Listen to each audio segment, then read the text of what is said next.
Hello friends, আপোনালোক সকলোকে মোৰ চেনেলৰ আন এটা ভিডিঅ'লৈ পুনৰ স্বাগতম। আজি মই ৰঙালাওৰ কেক বনাব ওলাইছো আৰু এই কেকটো ফ্ৰেন্ড খুব টেস্টি হয়। আপোনালোকে এবাৰ ঘৰত ট্ৰাই কৰি চাবচোন। যদি আপোনালোকে ৰঙালাও খাই বৰ হৈ গৈছে তেতিয়াহলে এনেকুৱা এটা মজাৰ কেক বনাই চাবচোন। আজি মই ইয়াতে কেকটো বনাবৰ কাৰণে 4কোণীয়া কেক টিন এটা ব্যৱহাৰ কৰিছো। আপোনালোকে যেনেকৈ ইচ্ছা হেনেকৈ কেক টিন ব্যৱহাৰ কৰিব পাৰে। আৰু ইয়াতে মই অকণমান ৰিফাইন তেল লৈ এখন বগা কাগজ দি দিছো।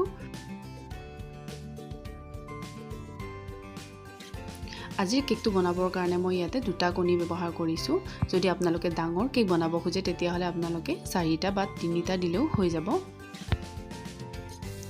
মই কণীটো ফেটিবৰ কাৰণে ইয়াতে ইলেক্ট্ৰিক হ্যান্ড ব্লেন্ডাৰ মেচিন ব্যৱহাৰ কৰিছো। আপোনালোকে কাটা চামুচো ব্যৱহাৰ কৰিব পাৰিব, নহলে উইক্সৰো ব্যৱহাৰ কৰিব পাৰিব। হ্যান্ড উইক্সৰ সহায়েৰেও এই কামটো কৰিব পাৰিব।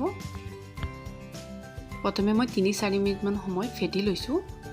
এতিয়া মই ইয়াতে দিম চেনি হাফ কাপ আৰু হাফ কাপ চেনি। যদি মই ইয়াতে দুটা কণী ব্যৱহাৰ কৰিছো কাৰণে হাফ কাপ দিছো। আপোনালোকে বেছি যদি ডাঙৰ কেক বনাব খোজে তেতিয়াহলে হাফ কাপতকৈ বেছি দিব পাৰে। এতিয়া মই এটো ভালদৰে ফেটি লম।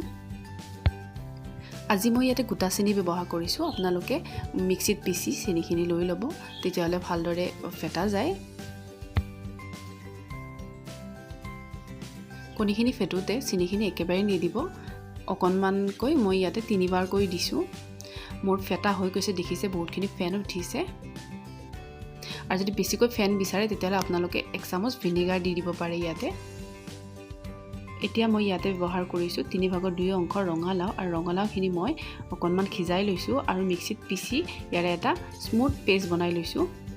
আৰু এই পেষ্টটো অকণমানকৈ মই ইয়াতে মিলাই যাম।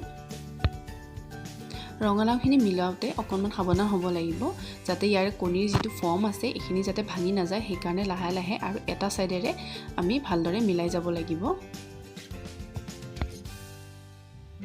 মই এটো লাহে লাহে কৰিছো, কিন্তু মই ভিডিওটো স্পিডত কৰি দিয়াৰ কাৰণে অকণমান জোৰে জোৰে কৰা যেন লাগিছে।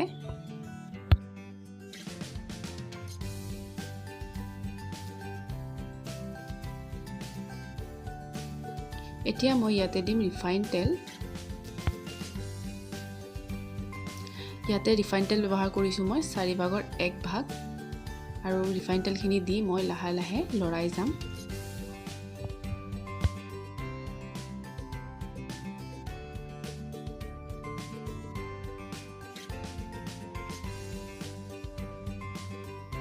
এতিয়া মই ইয়াতে 2/1 অংশ ময়দা ব্যৱহাৰ কৰিছো আৰু ময়দাখিনি মই চালি চালি ব্যৱহাৰ কৰিম। ইয়াতে চালি ললে ইয়াতে যেটো ময়দা বেছিকৈ যদি কৰবাত পৰাৰ চান্স থাকে হেতু নপৰে আৰু ইয়াৰ গুটাগুটি অংশ নহয়। আমাৰ মানে কেকটো তেতিয়া হলে ভাল হ'ব। আৰু ময়দাখিনি ব্যৱহাৰ কৰিও মই এটা ডাইৰেকচনতে মিলাই গৈছো। খুব কেয়াৰফুলি কৰিব লাগে এইবোৰ কাম, তেতিয়াহে আমাৰ কেকবোৰ ভাল হয়।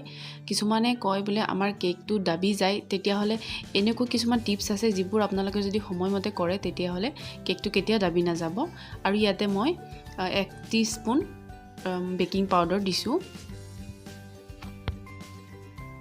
আৰু মিঠাটো লাগিবৰ কাৰণে মই এচুকুট নিমখ দি লৈছো। এতিয়া মই গুটেখিনি ময়দা চালি ইয়াতে ভালদৰে মিক্স কৰি লম।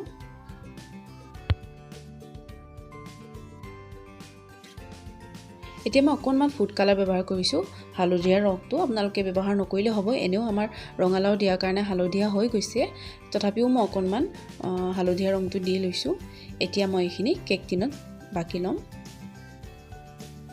আৰু আপোনালোকে যদি ইচ্ছা কৰে ইয়াতে ভেনিলা এসেন্স ব্যৱহাৰ কৰিব পাৰে। মই নকৰো, মোৰ ভেনিলা এসেন্স নহলেও খাই খুব টেস্টি লাগে আৰু সেন্টও ভাল লাগে। মই কেকটো 180 ডিগ্ৰীত 20 মিনিটৰ কাৰণে ওভেনত বহুৱাই দিম। আপোনালোকে যদি গেছত বহুৱাই তেতিয়াহলে 30 মিনিটৰ কাৰণে আৰু একদম কম জুইত বহুৱাই দিব। এতিয়া মই কেক টিনটো ভালদৰে টেপ টেপ কৰি লৈছো, যাতে ইয়াতে বুৰবুৰণি নাথাকে। আমি কেকটো বনালে যাতে ভিতৰত খালি ঠাই নাথাকে আৰু ধুনীয়াকৈ কেকটো হৈ আহে।